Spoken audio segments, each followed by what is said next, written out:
Welcome back to the channel, everybody. Thank you so much for joining me and allowing me to continue to be your daily advocate. If you're new here or you're not subscribed for any reason, please do me a huge favor and hit the subscribe button. Thank you to all of you who have been watching and following me for so long. It truly means a lot, and I'm glad that I can be this person. Morgan Stanley, the metaverse is an $8 trillion market that will replace the mobile internet.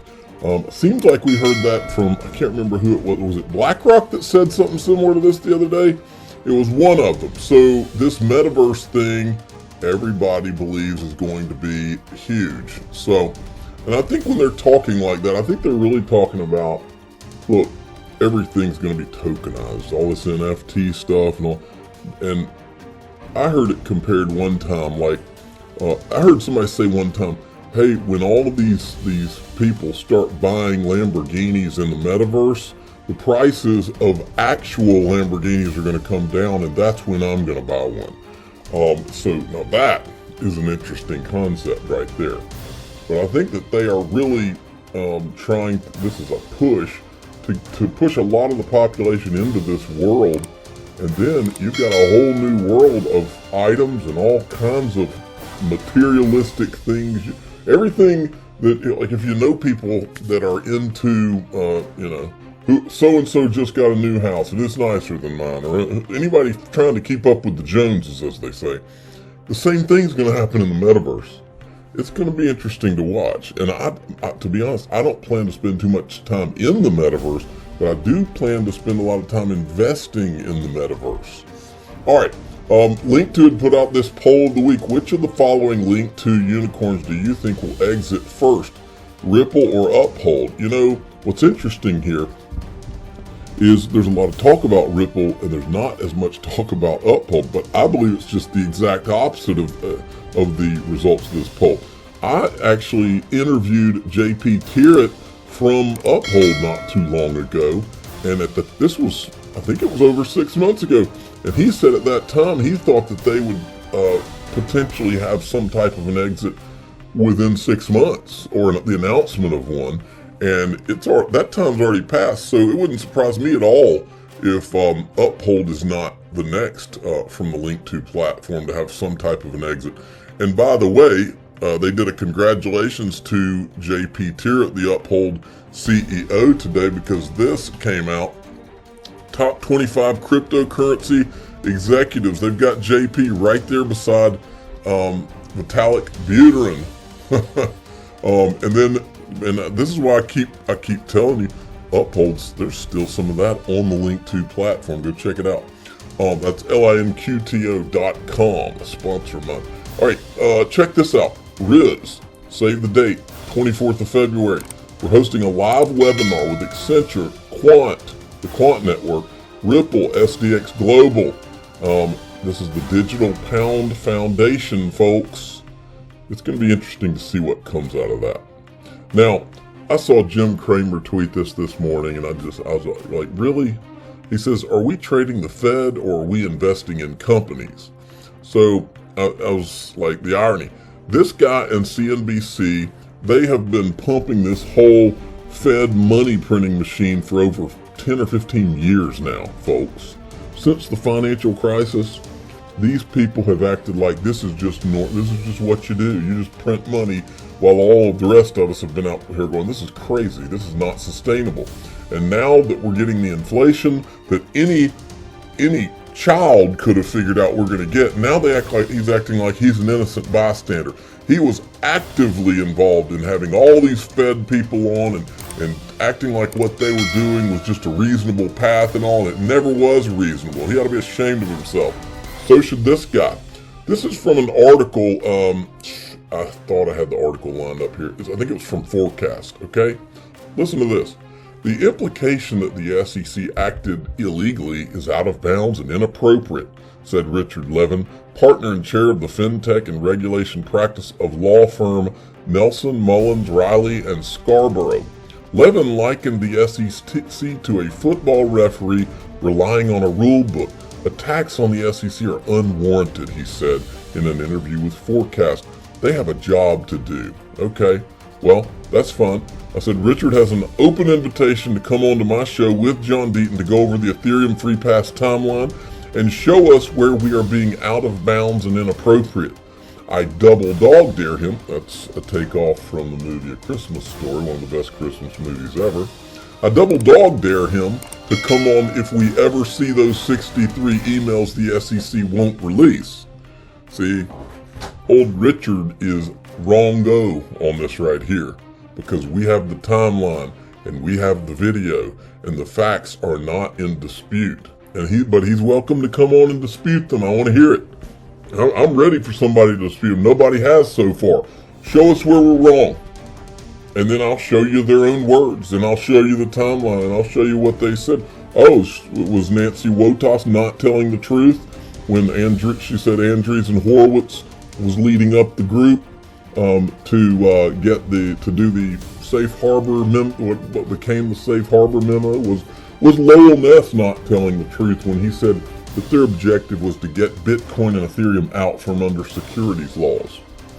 Was he not telling the truth? Was he not telling the truth when he said that Jay Clayton went over to Andreessen Horowitz and told Chris Dixon to put this venture capital working group together and then put a memo together for me? Was he not telling the truth? I'm glad to talk about that with any of them. Anybody on the timeline is welcome to come on this show anytime, and we'll go through it. I'll get John Deaton on too. Empower Oversight filed a new request with the SEC seeking documents that would show how it searched for records related to alleged crypto conflicts of interest before claiming that no responsive records existed. Specifically, this request aims to uncover exactly how diligently the SEC searched for records relating to Clayton, Hinman, and Berger communications. Empower Oversight had previously requested that the SEC provide sworn affidavits explaining the specific step it had taken to search its systems for responsive documents. Thus far, the SEC failed to do so. And then, this is Jason Foster, and he is the founder and president of Empower. He says the SEC claimed it found no records but did not describe its search methods. Following a call last week with the SEC, it became clear that the scope of its search was too narrow. So here's a new Freedom of Information request to uncover exactly what the SEC did before claiming no records existed. I'll say it like John Deaton keeps saying it.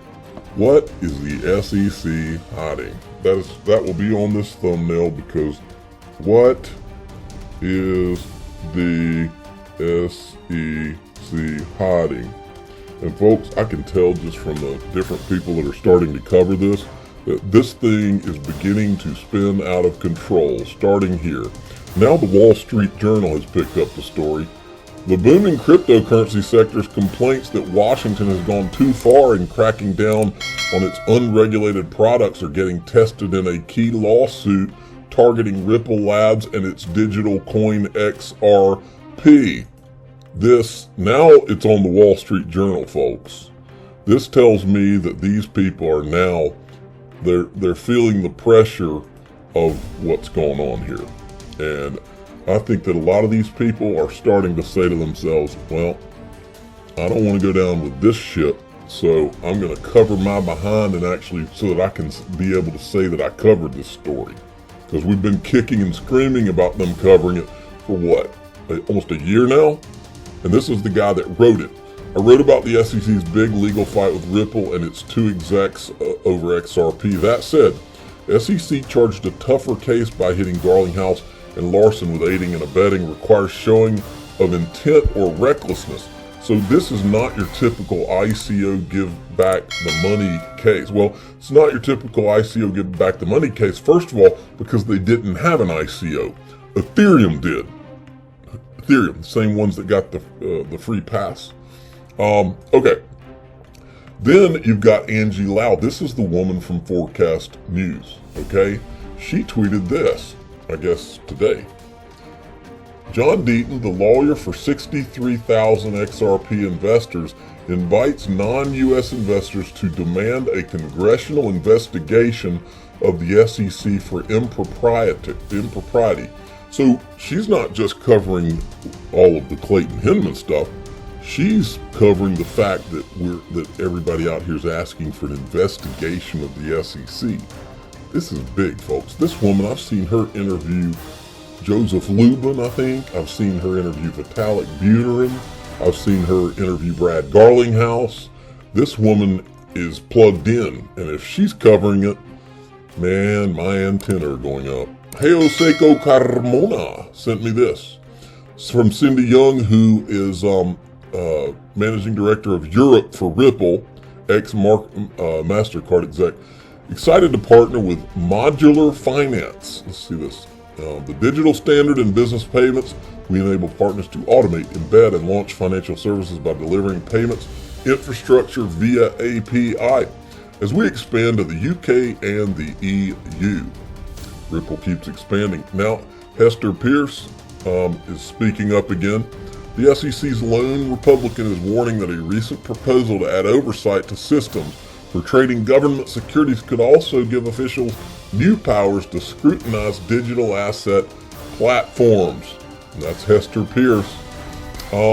And then, so pay attention here, folks. You'll find this interesting. So David Marcus. Now remember who David Marcus is. David Marcus ran PayPal.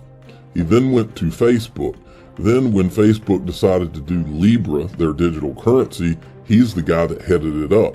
It later became the Diem project, and just recently, the Diem project was shut down. Okay?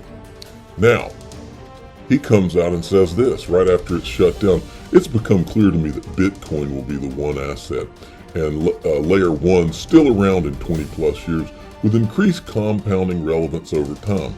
The number 2 slot for a different use case is still to be decided. Ethereum is in the lead for now, but Solana and others nipping at their heels. Bitcoin is truly leaderless, censorship resistant, and has much greater network effect. In essence, it's unique and cannot ever be replicated. Its creation truly was the Big Bang event of crypto. Well, until someone steps forward and can prove that they are Satoshi Nakamoto, then the whole thing collapses completely.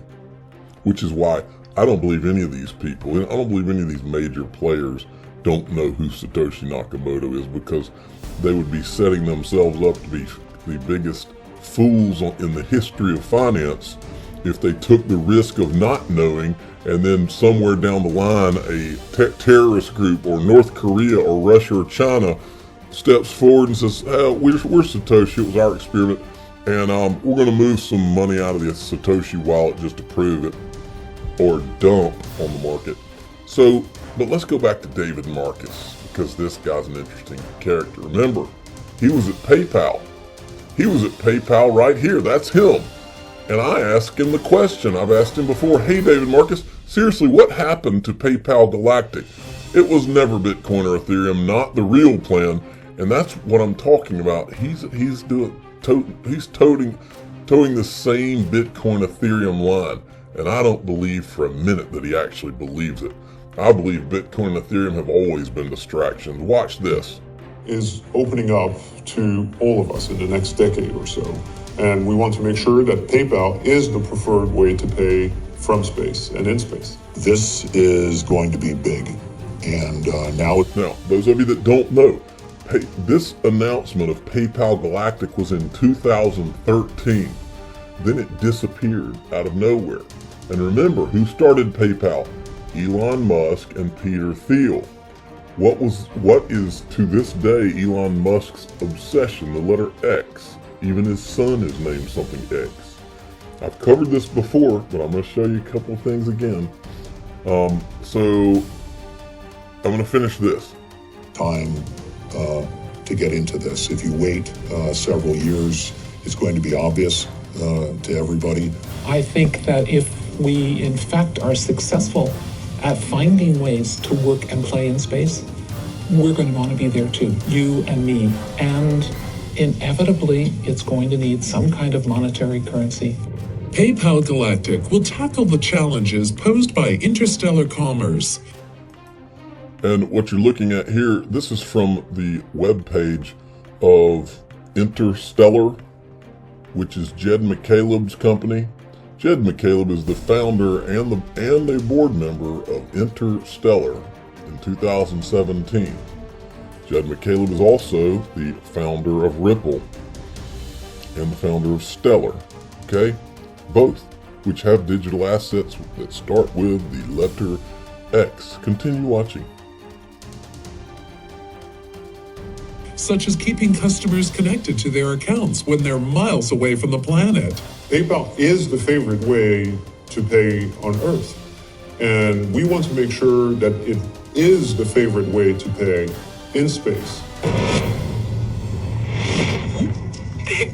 What you're watching now is a Ripple commercial that they put out a year or two ago. I always wondered what did they mean by having an astronaut in outer space that's making a payment or receiving a payment? I got it. Yeah, sending a payment. So that woman from outer space just sent a payment to this girl that's having her wedding.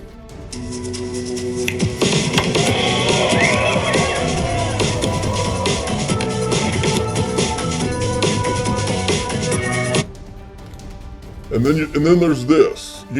Stellar, I've shown this before.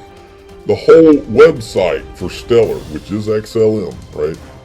Whole website is a constellation, folks.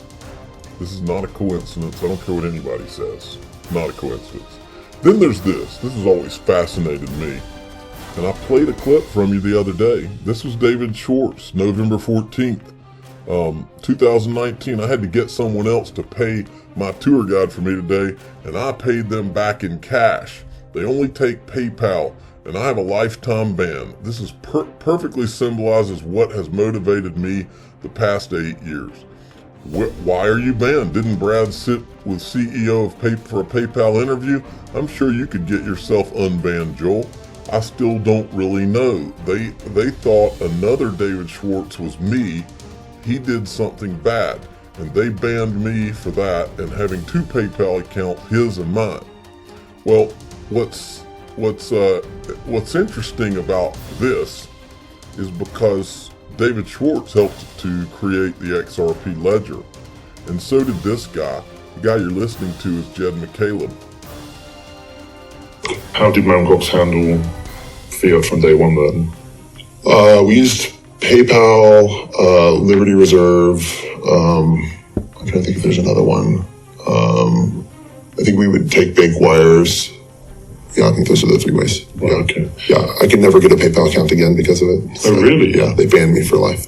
They banned you because of using it for the exchange or because of what happened later on? No, using it for the exchange. Yeah. Right. Yeah. So how long did you get away with PayPal for that? We got away, it's probably like a couple, 3 months maybe, something like that, 4 months, I don't know. It's for a while. Right, okay. Yeah. So do you think that's, what terms were you going against with that? In what sense? Like, what rules had you broken with PayPal? Oh, with PayPal? I think you weren't allowed to use it. You weren't allowed to use it for like e-money. Like there wasn't really this concept of digital currency back then, but for like e-money, like things like, I don't know, whatever that e-gold or Liberty Reserve, things like that, you couldn't use it for, I think. So right. Liberty Reserve was the one that was eventually closed down. Right? They eventually closed it down. Yeah, I think the U.S. raided them or something. I don't know what exactly happened, but it's another thing, sort of like e-gold, where it's basically like a cent. So anyway, I found it interesting that David Schwartz was banned got a lifetime ban from PayPal, and Jed McCaleb also got one, and they also happened to both create the XRP ledger. And then there's this. Celebrating Ripple's 7th anniversary in my Space Force shirt. Strange, it feels more like 8 years to me. There's his Space Force shirt. I don't even know where you get one of those. I guess you could get it on Amazon. So enjoy your day, everybody. I'm always here for you. Leave any comments or questions below, and be sure to subscribe. But thanks, everybody. I really appreciate you. Enjoy your day, and I always have your back. So thanks so much, everybody.